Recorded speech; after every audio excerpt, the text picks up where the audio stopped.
네, 하나님께 주신 말씀 베드로후서 1장 1절에서 11절까지의 말씀을 우리가 저와 여러분 1절에서 11절까지의 말씀을 서로 교독하시면서 한 절씩 읽으시겠습니다. 제가 먼저 1절을 읽습니다.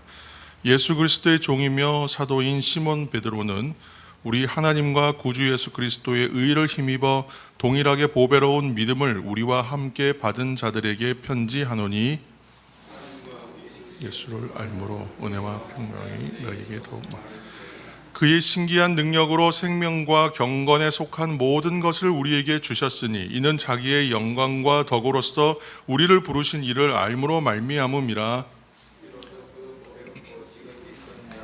우리에게 주사 너희가 정욕 때문에 세상에서 썩어질 것을 피하여 신성한 성품에 참여하는 자가 되게 하려 하신. 그러므로 너희가 더욱 힘써 너희 믿음의 덕의 지식을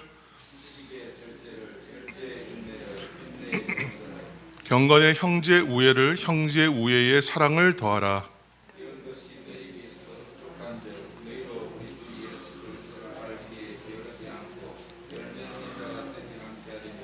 이런 것이 없는 자는 맹인이라 멀리 보지 못하고 그의 옛죄가 깨끗하게 된 것을 잊었느니라.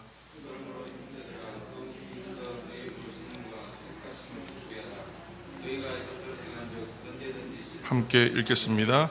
이같이 하면 우리 주 곧 구주 예수 그리스도의 영원한 나라에 들어감을 넉넉히 너희에게 주시리라. 아멘. 부르심과 택하심을 굳게 하라 하는 말씀으로 제목하에 말씀 전하겠습니다. 2차 세계대전 당시에 유대인들이 유태계 병원에서 원인을 찾을 수는 없는데 고통을 호소하는 환자들이 많았다고 합니다. 전쟁 중에 고통을 호소하는데 외상은 없어요. 그런데 고통을 호소해요. 그래서 대부분은 자신들이 독일군들이 자신들만 보면 다 학살하다시피 하니까, 그래서 그 공포로 인해서 사람들이 두려워서 그 꾀병 일종의 도피하는 차원에서의 어떤 통증을 호소하는 게 아니냐, 이렇게 처음에는 판단했다고 합니다. 근데 그러다가 윈드홀츠라고 하는 학자, 그리고 휠 라이트 같은 정신의학자들이 이게 단지 그런 문제가 아닌 것 같다라고 해서 연구하고 조사하기 시작한 거죠. 그래서 발견한 것이 전쟁의 위급성, 생사 여탈에 대한 불안감, 이런 것이 아주 극도로 됐을 때에, 증폭이 되었을 때에 그 한 개인으로서의 학문적 용어로 하면 이렇습니다. 동일성과 연속성입니다. 그러니까 나는 그 사람의 고유의 특질로서의 동일성, 그리고 그 동일성이 계속 유지되어야 한 부분에서의 연속성이라는 의미로 이렇게 쓰는데, 이 동일성과 연속성을 상실한 일종의 정신적인 병이다, 이렇게 진단을 한 겁니다. 그래서 이것을 가리켜서 후대에서는 아이덴티티의 위기, 정체감의 위기다, 이렇게 그것을 진단했습니다. 후에 사회심리학자로 유명한 에릭 에릭슨이라는 학자가 있는데, 이분은 이것을 자신의 정신분석학적 어떤 이론에 적용시켜서 자아정체감 이론이라는 것을 만들어서 생애 주기에 따라서 그 8단계로 나눠가지고 인생 주기를, 거기에 따른 자아정체감이 정상적으로 발달해야만 정상적인 어떤 자기 사람됨, 인간됨, 그런 것을 구현하고 이룰 수 있다는 이런 이론을 발표하기도 했습니다. 아이덴티티, 자아정체감. 그래서 이 의미 있는 삶을 살기 위해서는 이 자아정체감이라고 하는 의식이 잘 확립돼야 되고, 특별히 청소년 시기, 청년 시기, 남자들은 이것이 청소년, 청년 시기라고 되어 있지만 더 좀 정확하게 적용하면 남자들은 대략 군대 가는 시기쯤 됩니다. 우리나라로 치면. 그래서 그때쯤에 자신이 어떻게 살아야 하고 내가 누구이고 이런 것에 대하여 좀 개념들이 좀 확립되는 시간이라는 것이죠. 그래서 이것이 가장 중요한 청소년 또는 청년 시기에 가장 중요한 심리적 과제다, 이렇게 연구 발표해서 이것을 하나의 중요한 학설로 지금도 인정하고 있습니다. 그래서 한마디로 말하면 나는 누구인가 하는 문제를 우리가 계속 얘기하고 있었는데, 이 문제가 바로 인간에게 있어서 매우 중요한 것이다라는 것을 심리학적으로도 발견해낸 어떤 것이라고 보시면 됩니다. 그래서 나는 누구인가 하는 질문에 대해서 책임 있게 그리고 진지하게 대답할 수 있는 사람이야말로 인생을 의미 있게 멋있게 또는 훌륭하게 그렇게 잘 살아낼 수 있다는 말씀이 됩니다. 반면에 이 문제에 대해서 자기 대답이 확실하게 없는 사람, 그냥 뭐 시간이 가는 대로 상황이 허락되는 대로 뭐 인생 그렇죠 뭐 하고 사는 인생은 그 인생의 목적과 그런 것이 좀 분명하지 않게 되지 않겠습니까? 그래서 그 인생은 그냥 시간이 가는 대로 살아가는 인생이다, 이렇게 보게 된다는 것이죠. 신앙생활에서도 그래서 이러한 질문들이 필요하게 됩니다. 그게 뭐냐면, 자, 예수님을 믿는 사람으로서의 나는 누구인가 하는 신앙의 자아 정체감이 필요하다는 것입니다. 이런 신자의 정체성을 잘 이해해야 신앙생활 의미 있게 할 수 있고요, 또 신앙생활에 위축됨이 없이 당당하게 할 수 있어요. 근데 내가 내 위치 모르고, 내가 내 존재의 정체감을 모르고, 내가 가야 할 바가 어딘지도 모르고, 내가 지금 어떻게 하고 있는지 판단이 없으면 잘하는 것인지 잘 못하는 것인지 잘 모르지 않습니까? 두 번째는 신앙인으로서의 자기의 어떤 정체감이 없으면 자존감이 너무 떨어져요. 그래서 항상 죄의식에 있고 항상 부끄럽고 신앙생활 하는 것에 대하여 두려워하고 내놓아서 얘기하기가 힘들어지는 것이 됩니다. 성경을 보면 예수님 믿는 사람을 뭐라고 표현하냐면 하나님의 사람, 하나님의 백성, 또 하나님의 자녀, 또 예수 그리스도의 제자, 그리고 신자요 성도다. 근데 그렇게 이제 정의하고 있습니다. 이 말들이 다 나를 지칭하는 이야기라고 여겨져야 되는 것이죠. 그래서 오늘 읽은 본문에서도 신자, 그 성도의 정체성을 밝혀주는 아름다운 표현이 있는데, 그것이 바로 신성한 성품에 참여하는 자가 되어, 이렇게 표현하고 있습니다. 그리고 이제 예전 그 개역 한글판으로 이제 얘기하면 신의 성품에 참여하는 자, 이렇게 얘기했습니다. 그죠? 근데 여기에서 이제 참여한다는 말이 간단하게 말하면 그냥 동참한다는 것이잖아요. 함께 한다는 것이죠, 말 그대로. 그런데 그 원어를 잘 살펴보면 이 말의 의미가 조금 더 깊이가 있어요. 그러니까 참여한다, 참여한다라는 표현을 잘 보니까 피와 살을 같이 한다, 같은 피와 살을 나눈다. 단지 이제 성찬의 의미를 말하는 것이 아니라 그만큼 나의 피, 나의 살, 나의 모든 것을 내어놓는다는 의미가 되는 것입니다. 그러므로 하나님의 성품에 참여한다는 말이 뭐 되면 좋고 안 되면 할 수 없고 라던가, 아니면 그냥 한 발좀 슬쩍 들여놔서 좀 간을 좀 본다던가, 그런 개념이 아니라 나의 존재 자체를 완전히 풍덩하고 던지는 거예요. 그리고 거기에서 완전히 물들고, 거기에서 완전히 심취하고, 거기에서 완전히 묻어지고 하나가 되는 존재. 그러니까 나의 전 존재를 하나님의 성품 속에 던지는 것, 그런 행동이 필요하다고 지금 얘기하는 것입니다. 그래서 그것을 삶의 본질적 요소로 살아가야 한다, 이렇게 말하는 것을 의미합니다. 그러므로 신성한 성품에 참여하는 사람이라는 것은 우리가 지금 계속 새벽마다 주일마다 나누고 있는 성도의 길을 가는 사람, 십자가의 길을 걷는 사람, 그 사람들을 가리켜서 바로 이 신성한 성품에 참여하는 사람, 부르심과 택하심에 합당한 인생이라고 말할 수 있는 것이죠. 그래서 이 사람이 하나님께 속한 사람이요, 또 온전히 하나님을 닮아가는 사람이다, 이런 의미가 되겠습니다. 그렇다면 사랑하는 성도 여러분, 저와 여러분이 하나님의 성품에 참여하는 자가 되었다는 사실을 여러분 믿으십니까? 아멘. 큰 소리로 아멘 했으면 좋겠어요. 사실 이 진리는 우리에게 사실 엄청난 큰 은혜가 돼요. 그러니까 제가 이제 어떤 이제 이것에 대해서 확신하십니까 하고 이제 여쭤볼 때는 저는 굉장한 전율감을 갖고 여쭤보는 거예요. 왜냐하면 이 말 자체가 나에게 합당한 이야기라고 여기면 굉장한 감동이 있어요. 그래서 이 진리가 우리에게 엄청난 은혜가 된다는 말씀을 좀 드리고 있습니다. 왜냐하면 나와 같이, 또 우리와 같이 연약하고 유한한 존재, 제한적 존재잖아요. 능력과 삶과 수명과 하는 능력에 있어서 모든 부분이 제한되어 있어요. 사실은 한계성이 너무나 명확합니다. 저도 항상 얘기하지만 제 말에 10개 중에 한두 개밖에 못 지키는 것 같아요. 그만큼 연약한 것이 인간입니다. 그런데 그럼에도 불구하고 나와 같은 연약하고 유한한 존재가 하나님의 성품에 참여할 수 있도록 부름받았다는 것이 너무 감동이 있는 거예요. 그래서 이 전율감이 막 와요. 그래서 이 말 자체가 근원적으로는 하나님을 닮아가도록 내가 부르심 받았다, 택하심 받았다, 그런 말씀이잖아요. 이게 참 그래서 너무나 큰 축복의 말씀입니다. 성경을 보면 하나님께서 여러 군데에서 하나님 자신과 같이 닮아가기를 우리에게 말씀하고 계세요. 레위기 읽어보면 대표적인 말씀이 내가 거룩하니 너희도 거룩하라, 이 말씀이 계속 반복되죠.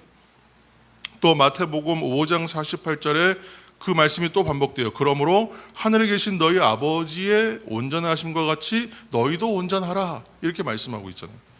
제가 신학 공부 시작했던 게 92년도부터 시작했는데, 신학 공부 시작하면서 신학도의 생활이 시작됐어요. 근데 1학년 때는 특별한 자의식이 없었던 것 같아요.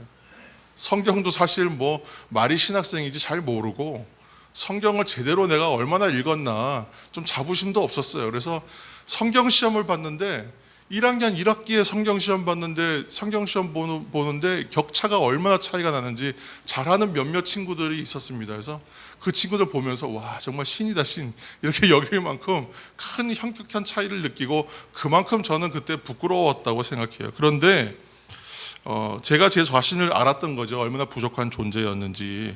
그런데 하나님처럼 거룩하여지고 온전하여져야 된다라는 말이 이것이 나에게 복음이고 은혜의 말로 다가왔느냐? 그렇지가 않아요. 굉장히 부담스러워. 율법도 이런 율법이 없어요. 불가능하지 않습니까? 평생 1등 해본 적이 없는 학생이 예를 들어서 있는데 이 학생한테 1등 해야 된다라고 말하고 있는 거예요. 1등 해야 된다. 근데 그것도 반에서 1등인 줄 알았더니 전교에서 1등이고 전국에서 1등을 말하는 것이라고 한다면 이게 지금 가당키나 한 목적이냐, 목표가 되겠느냐 말이죠. 시작도 하기 전에 지레 포기하지 않겠습니까? 그래서 이것은 그냥 그런데도 불구하고 계속 격려하고 응원을 하신다. 1등 할 수 있다 그러면서. 그러면 이것은 희망 고문처럼 여겨질 것이란 말이죠. 하나님의 말씀인데 내가 안 지킬 수도 없고, 그런데 하자니 안 될 것은 뻔하고 너무나 명확한 한계성이 보이니까 이거 참 희망 고문이다, 이런 솔직한 마음이 들었습니다. 그런데 이 말씀을 다시 묵상하면서 하나님께 주시는 마음이 있어요. 말씀을 이제 오늘만이 아니라 그동안 계속 묵상하면서 우리에게 주시는, 저에게 주시는 말씀이 있어요. 그건 뭐냐면 하나님이 우리를 사랑하신다라는 사실 하나는 매우 명확해졌다는 거예요. 아, 하나님께 나를 사랑하시는구나 라고 생각하니까 그 다음부터 쉬워져요. 안 되는 거 압니다. 분명히 안 돼요. 그렇지만 사랑하신다고 생각하니까 이게 되는 얘기가 돼요. 이게 되는 이야기가 되더란 말이죠. 그래서 하나님 우리들을 사랑하십니다. 그리고 우리 모습 그대로로 사랑하신다. 내가 이만큼 자라야만 사랑하시는 게 아니라 지금 나를 그대로 사랑하셔. 왜요? 이전은 더 못했던 것 같아. 근데 그때도 나를 사랑하셨거든요. 지금은 그때보다는 조금 나아졌습니다. 물론 여전히 연약하지만. 그러나 하나님 지금도 사랑하고 계시다. 그 사랑은 변치 않을 것이다. 그 사랑을 끊을 자가 없다. 계속 말씀하여 주시니까 내가 정말 사랑받은 존재구나 깨달아지더란 말이죠. 하나님께서 우리를 그대로 사랑하세요. 그러나 하나님께서 하시는 일은 뭐냐면 절대로 사랑하지만 그 모습 그대로를 두고 보지는 않으신다는 겁니다. 그래서 기독교 저술가로 유명한 맥스 루케이도라고 하는 분이 쓴 책에서 발췌한 내용이에요. 하나님은 당신을 있는 그대로 사랑하신다. 그러나 그대로 두시지는 않는다. 하나님은 당신이 예수님처럼 되기 원하신다. 저 똑같은 생각이 들어요. 이런 생각하면 줄쳐놓고 기억하고 킵해놓는 거예요. 왜냐하면 복음과 같아요. 하나님이 우리를 사랑하시는데요, 있는 그대로를 사랑하시고 그러나 가만히 그대로 두시지는 않는다. 누구처럼요? 우리가 예수님처럼 당신의 아들처럼 되기를 원하신다. 다시 말하면 죄가 물든 세상에서, 죄가 많은 세상에서 죄에 물든 죄인의 모습으로 살고 있는 우리들을 그대로 하나님은 사랑하신다. 그래서 독생자도 보내주시고 우리를 사랑으로 구원해 주셨고 그렇게 했어요. 그런데 왜 그러셨냐? 그냥 그대로 둘 수는 없었기 때문에. 그리고 우리 안에 죄를 다 물리쳐 깨끗하게 씻어내시고 여기를 의로 채우셔야 했기 때문에. 그래서 아들을 보내실 수밖에 없었던 거예요. 죄 없는 자가 죄를 담당하게끔 만들었어야 되는 거죠. 그리고 그래서 이제 하나님은 그 다음부터 우리에게 계속 주시는 말씀이 있어요. 자신을 닮으라. 자신을 닮으라. 그렇게 말씀하시는 거예요. 그렇게 할 수 있도록 때마다 일마다 우리에게 필요한 힘과 능력과 사랑과 격려의 말씀들을 우리에게 주세요. 왜냐하면 그렇게 주님을 닮아가면서 살아가는 인생이 참된 생명의 길이요, 또한 이것이 복된 인생길이기 때문입니다. 그런데 우리는 의보다는 늘 죄에 늘 가깝고 하나님 나라보다는 이 세상에 있는 성공과 잘됨에 더 관심이 많습니다. 그러니까 하나님처럼 되는 것보다는 이 세상에서 당장 성공하고 잘 되는 것, 그것이 일단 더 큰 것으로 보이기 때문이고 그것이 더 우선되고 먼저 되어야 된다고 생각하기 때문이에요. 그래서 하나님의 부르신 대로 택하신 대로 살아가는 것이 불가능하게만 여겨지는 건 뭐냐면, 당장 내 앞에 주어진 과제와 목표도 감당하기 힘든데 저 멀리에 계신 하나님, 또 저 멀리 보이는 그 목적을 따라서 내가 뭔가를 해야 된다는 것이 다가오지가 않았던 거예요. 당장의 현실의 유익은 눈앞에 확실히 보이거든요. 그리고 그 유익을 얻고 그 성공을 얻기 위해서, 성취를 얻기 위해서 내가 지금 달려야 할 내 인생의 과제가 너무 많단 말이죠. 그런데 눈에 보이지도 않는 복됨의 가치, 그것이 우리에게 뭐 본질적인 것이다 이렇게 얘기하면 허황된 것처럼 보인다는 것입니다. 눈에 보이는 성취와 과제를 우리가 감당하기만 해도 벅찬데 하나님처럼 되어가야 된다, 거룩함으로 온전함으로, 이런 말들이 과연 가능하겠는가 하는 인간적 판단이 우리 생각에 들어와 버리는 거예요. 이것이 현대를 살아가는 성도들의 아마 공통된 고민일 것 같습니다. 특히 사회에서 이제 갓 자리를 잡아야 되고 사회에서 뭔가 이제 한 자리를 차지해야 되는 젊은 세대한테는 더욱 심각한 문제. 예수 믿고 구원받는 것, 하나님의 자녀가 되는 권세를 누리는 것, 이런 거 다 좋아요. 하나님의 성품에 참여하고 하나님을 닮아가는 것 다 좋아요. 그런데 특별한 매력을 느낄 수가 없다. 그것이 나에게 얼마나 큰 유익이고 축복인지 기쁨인지 내가 알지 못하는 거예요. 그렇기 때문에 신성한 성품에 참여하는 자가 되었다, 이 말씀이 있는데 전율과 감동이 없어요. 저도 그랬어요. 청년기 때까지. 감동과 감격이 없는 거죠. 또 그 성취를 이루기 위해서 노력할 시간에 내가 영어 공부나 더 하고, 내가 시험 공부 더 하고, 자격증 시험 공부하고 그래야 되지 않겠습니까? 그러나 복음적인 이야기는 이것이죠. 하나님은 그럼에도 불구하고 이런 우리들을 그냥 두시지는 않는다. 그냥 내버려 두시지 않는다. 감사한 거예요. 인격적이신 하나님이기 때문에 우리를 기다리세요. 두 번째는 때로는 나를 설득하세요. 그리고 또 요청도 하세요. 그러다가 안 되면 명령도 하세요. 그런데도 계속 우리가 변함없이 세상 것에만 관심을 두고 살아간다면 언젠가는 하나님께서 그 사랑하는 자를 위하여 강권적으로 역사하신다. 우리 표현으로 하나님이 분명히 터치하시는 시간이 와요. 때로는 아플 수 있고요, 때로는 괴로울 수 있고요, 때로는 두려운 것으로 맞을 수도 있어요. 모든 것이 그렇지는 않습니다. 그러니까 예수님 잘 안 믿으면 두들겨 맞는다, 그런 표현이 아니라 하나님께서 분명히 그렇게 하시는 날이 온다는 거예요. 제 아이가 돌되기 전부터 걸었습니다. 그런 표현 몇 번 말씀드렸는데 9개월째부터 걸었어요. 부모 입장에서 너무 신기한 일이에요. 그래서 얘는 좀 탁월하다, 뭔가. 부모도 착각하지 않습니까? 우리 애는 천재고 세상에 하나밖에 없는 애니까 특별하죠. 그런데 9개월 만에 애가 탁 일어서서 걷는 거예요. 그래서 뭐가 우월했냐면, 상대적으로 돌이 지나도 못 걷는 아이들을 보면서 우리 아이는 벌써 뛰는데, 이렇게 생각했단 말이죠. 그러니까 이 아이가 걷고 뛰기 시작하니까 이제 얘를 데리고 좀 다녀보고 싶은 겁니다. 그래서 그 용인에 있는 이제 에버랜드 큰 곳에, 이제 사실 얘가 지금 그 나이에 가면 타고 놀 거리가 거의 없어요. 그래서 어린이 대공원도 한번 가봤기 때문에 그 현실을 잘 알지만, 그래도 얘가 이제 좀 마음껏 뛰어놀 수 있는 환경을 한번 가보자 해서 에버랜드라는 곳을 갔단 말입니다. 갔는데 가서 큰맘 먹고 자유이용권 사가지고, 너가 탈 수 있는 건 다 태워준다, 오늘 내가 아빠 체력 될 때까지는 오늘 헌신한다, 이렇게 생각하고 아이를 데려갔어요. 그러고 한 번만이 아니라 얘가 원한다면 내가 지쳐 쓰러질 때까지 태워준다, 이렇게 생각하고 갔습니다. 그런데 이 마음이 실제로 아직 아기였던 아이가 타기에는 너무 놀이시설이 아이들 수준에 맞는 것이 별로 없어요. 키 120cm 이하는 할 수 있는 것이 거의 없습니다. 그런데 비싼 자유이용권 이제 샀기 때문에 그래도 애한테 이제 되는 것이 뭐가 있나 다 찾아보자 이제 이러면서 간 거예요. 그런데 에버랜드 들어가서 입구 조금 들어가니까 선물 가게 같은 거 있고 뭐 오락실 같은 게 있고 그 앞에 뭐 놀이기구 같지도 않은 단순한 놀이기구 있지 않습니까? 왔다 갔다 하는 거 또는 뭐 이렇게 흔들흔들 하는 거 그런 것이 몇 개 있어요. 그런데 캐릭터로 된 거를 애가 보니까 애가 거기에 그냥 모든 게 심취가 돼버린 거예요.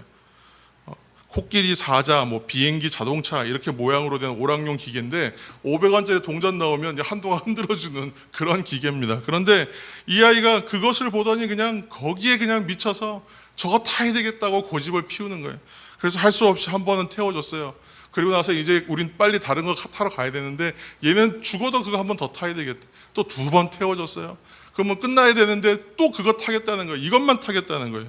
그러면 이번이 마지막이다 하고 태워주다가 아빠가 그 다음에 해야 될 태도는 동작은 뭐겠습니까? 네? 그냥 그거 타도록 계속 했을까요 제가? 그 다음에는 그냥 울든지 말든지 끌어안고 안으로 뛰는 거예요. 왜냐하면 저 안에 들어가면 이것과는 비교도 할 수 없는 딴 세상이 있거든요. 얘는 지금 이 초입의 입구에 들어가지도 않은 곳에서 선물 기념품 파는 곳에 있는 작은 장난감 이거 어디나 가도 있는 건데 거기에 애가 심취해 있으니까 2번 태워주다가 도저히 안 되겠으니까 그냥 아이 안고 뛰는 거예요. 울고불고 하지만 아랑곳하지 않고 가는 겁니다. 그렇게 놀이시설이 있는 곳으로 이제 정말 데려가서 그 많은 놀이시설과 환경을 보여주니까 아이가 완전히 휘둥그레해서 난리가 나. 막 뛰어다녀요. 저기로 뛰고 저기로 뛰고 막 그럽니다. 왜 그렇겠어요? 지금까지 보지 못한 뭐 완전 신세계거든. 이 아이가 500원짜리 놀이기계 못하게 해서 울고불고 한 것 이 아이가 두고두고 생각하면서 원망할까요? 아마 기억도 못할 겁니다. 그런 일이 있었는지. 그런데 에버랜드에 가서 마음껏 놀았던 기억은 아직도 해요. 신기하죠. 어쩌면 이것이 우리들의 모습이 아닐까 싶어요. 말씀 준비하면서 이 생각이 나더라고요. 좋은 것이 아니에요. 우리가 지금 눈에 보고 있는 것. 내가 지금 심취해서 내가 목숨 걸고 쫓아가고 있는 것이 좋은 것이 아닐 때 많아요. 그리고 달리 보면 어쩌면 해로운 것일 수도 있어요. 하등 도움이 안 되는 것입니다. 그런데도 세상은 그게 좋은 것이고 그거 더 가져야 되고 그거를 뭐 평생 추구해야 되는 것으로 계속 우리들에게 선전하고 속삭입니다. 그렇게 세상 속에서 우리들을 향하여 그렇게 이야기하고 있어요. 그런데 하나님은 그것을 그대로 두지 않으신다는 거예요. 번쩍 때로는 어떻게 해요? 번쩍 들어서 설득하다가 기다리다가 안 되면 번쩍 들어서 안고 안으로 뛰어가시는 시간이 있을 거라는 거예요. 그래서 세상 가운데 있는 우리들을 하나님의 성품에 참여하는 자리로 하나님이 강권적으로 이동시켜 버리실 때도 있다는 것입니다. 나는 그렇게 할 생각 없었고 또 그렇게 할 만한 계기도 없었다고 생각해요. 그런데 어느 날 보니까 제가 하나님께 속한 사람이 되어 있어요. 그리고 그 성품을 쫓아가는 인생을 부족하지만 살아가고 있더라는 거예요. 그리고 그런 인생을 살아야 가야 됩니다라고 얘기하고 있더라는 거예요. 그리고 기회가 되는 대로 그걸 나누고 있어요. 신기한 거잖아요. 지금 그래서 저와 여러분이 이곳에 앉아 있는 줄로 믿습니다. 이것이 바로 은혜다. 이것이 바로 은혜라고 말씀드리고 있는 것입니다. 예전에 어렸을 때는 은혜라고 말하면 은혜는 다른 개념이었어요. 특별한 개념이었어요. 그런데 그것이 특별한 건 사실이고요. 이제 은혜가 뭔지 조금씩 알아가고 있는 것입니다. 이렇게 하나님이 시작하시고 열심으로 이끄시는 것이 신성한 성품에 참여하는 자가 되어가는 길이죠. 곧 부르심과 택하심에 합당한 모습이 되어가는 것입니다. 물론 지금도 멀리 있는 목적지임에는 틀림이 없습니다. 이제 그러나 더 이상 예전처럼 막연하지는 않아요. 왜냐하면 그것은 내가 하는 것이 아니구나. 내가 노력하고 나의 힘으로 그것에 도달하는 것이 아니란 걸 알았기 때문에 이제는 너무 막연하지 않아요. 왜냐하면 내가 하는 것이 아니라 하나님께서 나를 통하여 내 안에 이루어 주실 일이라는 것을 알게 되었기 때문입니다. 사랑하는 성도 여러분, 하나님이 시작하셨고 하나님이 완성하실 것입니다. 여러분 믿으십니까? 아멘. 그저 나는 나 자신을 주님께 내어드리기만 하면 됩니다. 나 자신을 온전히 맡기면 돼요. 한마디로 힘을 빼면 돼요. 내 힘을 빼면 됩니다. 다 함께 오늘 본문 3절과 4절 말씀을 함께 읽으시겠습니다. 3절입니다. 그의 신기한 생명과 경건에 속한 모든 것을 이는 자기의 영광 이로써 그 보배롭고 지극히 큰 약속을 우리에게 주사 이 약속으로 말미암아 너희가 정욕 때문에 세상에서 썩어질 것을 피하여 신성한 성품에 참여하는 자가 되게 하려 하셨느니라. 아멘. 이 말씀을 보시면 하나님께서 모든 것을 주셨고 또 우리를 부르셨고 우리에게 지극히 큰 약속을 주셨다, 이렇게 말씀하고 있고, 우리가 하나님의 성품에 참여하는 자가 된 것이 모두 하나님의 은혜다라고 말하는 사도 베드로의 선포예요. 그렇죠. 그래서 모든 것이 하나님의 은혜라고 말할 수 있는 것입니다. 하나님이 주셨고 하나님이 부르시고 하나님이 약속하셨다. 그래서 저와 여러분이 하나님의 이 전적인 은혜로 세상 풍조에 참여하는 자가 아니라 하나님의 성품에 참여하는 자가 되었다라고 사도 베드로가 선포하고 있기 때문에 그래요. 세상을 따라 살아가는 덧없는 인생이 아니라 하나님을 닮아가는 거룩한 존재가 되었다. 이게 얼마나 큰 은혜고 기쁨입니까? 그래서 우리는 우리를 향해서 신성한 성품에 참여하는 자다, 이런 칭호를 주시고 그렇게 불러주시는 하나님의 은혜에 대해서 감사하고 전율하는 게 맞다는 거예요. 이 말씀을 들어도 그냥 뭐 좋은 말씀이지 하고 넘어가는 것이 아니라 이 나를 향해서 주신 말씀이거든요. 내 존재에 대하여 정의해 주시는 말씀이에요. 이게 신앙적 셀프 아이덴티티가 생기는 말씀이라는 거예요. 그러면 모두 하나님이 하시고 하나님의 은혜이니까 우리는 그저 가만히 있으면 되겠구나, 그러면 자동으로 되겠구나, 우리 또 그렇게 생각하는 분이 있을까 봐 이 말씀을 드립니다. 그렇지가 않습니다. 하나님의 은혜이긴 하지만 우리의 책임적 영역이 분명히 있습니다. 신앙이 간단하지 않습니다. 5절과 7절 말씀 한번 읽겠습니다. 5절과 7절. 5절. 그러므로 너희가 더욱 힘써 너희 믿음의 덕의 지식을, 지식의 절제를, 절제의 인내를, 인내의 경건을, 7절입니다. 경건의 형제의 우애를, 형제의 우애의 사랑을 더하라, 이렇게 말씀하고 있는 것입니다. 분명히 앞절에는 하나님이 하시는 것처럼 말씀하시고 또 뒷절을 보니까 힘써서 노력해야 하는 덕목을 이렇게나 많이 주시면 이게 또 율법이 되는 것은 아닌가, 이렇게 생각할 수 있지 않습니까? 그런데 이 말씀은 이렇게 생각하면 돼요. 제가 저희 집에 지금 잘 자라고 있는 거 하나 있다고 말씀드렸죠. 씨앗 하나 심어 놓은 거, 방울토마토 씨앗 심어 놓은 거. 오늘 아침에도 이제 제 아내한테 물어봤어요. 좀 잘 자라고 있어? 직접 보라 그래갖고 봤는데 열매는 안 맺었더라고요. 아직 많이 자랐어요. 근데 이것을 보면서 드는 생각이에요. 씨앗을 뿌려서 열매 맺기까지의 과정에 이것이 과연 갈까 싶었는데, 그런데 이것이 이만큼 자랐단 말이에요. 자랐잖아요.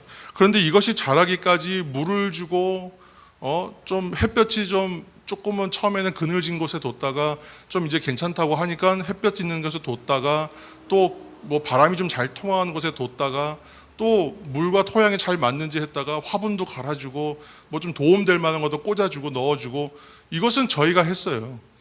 그러나 이 식물이 싹을 틔우고 자라가고 뿌리를 내리고 하루 지나고 이틀 지나고 일주일 지나 보면 이만큼 자라 있는 건 그거 우리가 했습니까? 그거 하나님께서 하시는 거예요. 우리가 분명히 노력해야 되는 부분이 분명히 있어요. 애써야 돼요. 애써야 됩니다. 물도 줘야 되고 거름도 줘야 되고 땅도 잘 골아서 이렇게 해줘야 되고 잡초도 뽑아줘야 되고 뭐 적당한 기온에 옮겨주기도 하고 해야 돼요. 그러나 이 식물이 생명을 가지고 자라가고 뿌리 내리고 열매 맺기까지는 하나님이 하시는 거예요. 내가 1cm도 자라게 할 수 없어요. 그 안에 생명을 내가 줄 수도 없잖아요. 지금 드리는 말씀이 그런 겁니다. 우리가 노력하고 애쓰지만 싹을 틔울 수도 없고요, 뿌리 내리게도 할 수 없고요, 더더군다나 열매 맺게 할 수 없어요. 왜 열매가 맺혀지지 않지 하고 좋다는 것 넣어보지만 열매 맺는 것은 내가 할 수 있는 일이 아니더란 말이죠. 그 하나님이 하시는 거더라. 그러므로 씨앗이 자라서 열매 맺기까지 우리도 노력해야 하지만 우리의 노력과 책임이 분명히 필요해요. 그러나 하나님의 은혜와 우리의 노력이 함께 조화되는 영역이에요. 사실은 이건 신인 합동설 같이 해야 된다 그런 의미가 아닙니다. 나 아니라도 하나님께서 하시죠. 그러나 우리가 해야 될 부분이 분명히 있다. 왜? 이거 나의 삶이잖아요. 내 성품이잖아요. 그러니까 이것은 내가 애써야 되는 것이다. 이것이 바로 부르심과 택하심을 굳게 하는, 그것에 대하여 합당하게 살아가는 삶을 말씀드리는 겁니다. 이러한 의미에서 베드로 사도가 오늘 본문 8절에서 이 문제를 얘기해요. 1장 8절 말씀입니다. 함께 읽겠습니다. 이런 것이 너희에게 있어 흡족한즉 너희로 우리 주 예수 그리스도를 알기에 게으르지 않고 열매 없는 자가 되지 않게 하려니와. 아멘. 열매 없는 자가 될 수도 있다라고 얘기하면서 앞에 있는 얘기는 뭐냐면 다 모든 것이 흡족한데 게으르지 않아야 된다는 얘기가 나와요. 이 게으름이라는 말이 굉장히 무서운 말이에요. 사실은 알고 보면 이 모든 사람들에게 적용되는 이야기입니다. 하나님의 성품을 닮아가는 열매 맺기 위해서는 게으르지 말고 열심히 노력해야 된다는 말씀인데 이 게으름을 좀 잘 정의를 해봐야 돼요. 왜냐하면 이 게으름이라는 게 우리 신앙생활에 있어서도 굉장히 골치 아픈 문제예요. 많은 사람들이 이 문제를 심각하게 생각하지 않습니다. 내가 좀 게으르지 보통 이렇게 생각하고 말아요. 근데 이 게으름의 문제에서 자유로울 수 있는 사람이 있느냐? 그리스도인들 과연 있느냐? 거의 없습니다. 왜 그럴까? 왜 많은 그리스도인들이 이 게으름으로부터 자유로울 수가 없는가? 잘 생각해 보면 많은 그리스도인들이 말씀 묵상과 기도 생활을 해야 된다는 거 알고 있는데 잘 안 하거든요. 하다가도 게을러지거든요. 자꾸 무너져요. 그런데 이 사실은 이 모든 문제, 내가 신앙생활에 있어서 좋다는 것, 내 건강을 위해서 좋다는 것, 내 영적인 어떤 그런 것을 위해 생명을 위해서 필요하다는 것들이 있는데 그거 잘 안 해요. 해야 된다는 거 아는데 안 합니다. 그런데 그 밑에 뭐가 있냐 하면 이 게으름이 도사리고 있어요. 이 게으름, 여러분 잘 들으셔야 돼요. 이거 잘 나눠야 됩니다. 오늘만 우리 얘기하고 안 했으면 좋겠어요. 이 얘기는. 그런데 게으름 때문인데 게으름 때문이라고 말하는 사람은 없어요. 뭐라고 얘기하냐면 연약하기 때문이라고 얘기해요. 여러분 거짓말이에요. 이거 잘 구분해야 돼요. 왜냐하면 이거는 내가 그렇게 믿기 때문에 얘기하는 거니까 거짓말이라고 말하면 좀 마음 상하실 수 있는 분들이 있습니다. 그러나 이건 잘 구분해야 돼요. 게으름과 연약함은 구분해내야 되는 부분입니다. 신앙생활 잘하려면.